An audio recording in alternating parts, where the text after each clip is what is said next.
What is up, everyone? JD here. I hope you're doing well today. Got an unboxing for you. Let's get into it.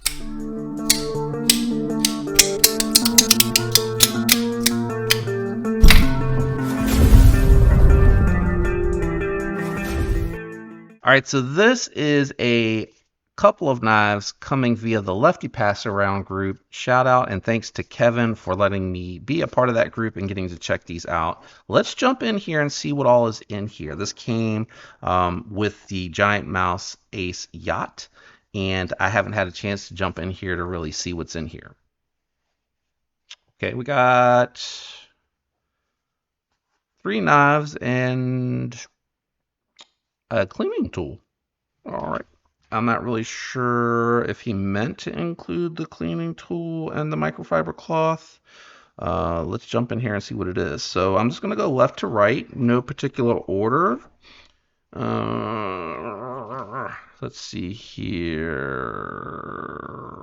What is this? This has got to be one of the Kizer Laconics. There's a little bit of lint there. Sorry, the jade textured G10 pulled out some of the fuzzies here.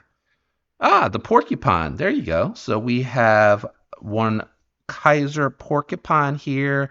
If this is like all their laconic knives, this is 9CR 18 MOV, a very serviceable steel. Looks like we got JG10, a steel reversible deep carry clip. I appreciate that they did the jade with the black coated liners and blacked out hardware.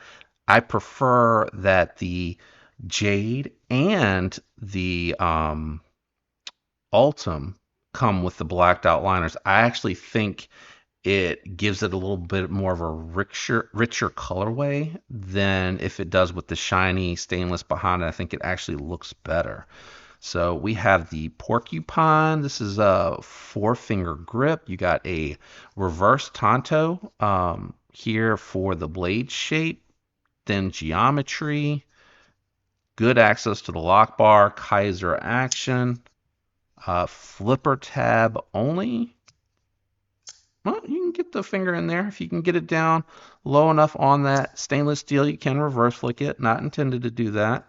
Good action. So we got the porcupine here. All right, let's go to the next knife here. This looks like the Glock. I remember seeing this one. Yeah. So this is the Bestech Man Glock. This one here designed by someone that is a fan of the Glock. So this is meant to look like the Glock handle. So that's where that design element's coming from. The frag pattern on there kind of giving you that look and feel. Not as thick, but definitely that look and feel. You got a thumb rectangle. I'm just going to call it a thumb disc, even though it's not round. Thumb disc you're usually supposed to put your finger on top of. Yep. You got a straight back with a slight drop here on the edge. Good thin geometry. Nice jimping there. What blade steel are we working with? Do we know? 14C28N, coated blade. Not the thinnest geometry I've ever felt in hand, but it's pretty thin. It's a little bit more robust here, but it's interesting because it's got like a compound grind here. That secondary grind like on the Good Boy dropping down to get the tip thin, but it actually feels like it gets, I guess it's actually deceptive. Because I was going to say it feels thicker, but I'm going up with the blade instead of going across. So yeah, it holds the thinness here, and then it gets really thin out here on the tip. So nice button lock knife. We got a steel deep carry pocket clip nested into the scale. I guess they didn't do it reversible to keep the look clean.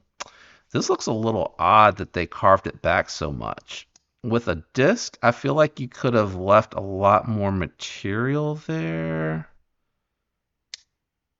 Yeah, you definitely could have just left the material there. I honestly would have said because you don't need it. I probably would have just made it a really tiny cutout here. Just a little tiny cutout. The disc sits so high up. Oh, that's a little weird feeling.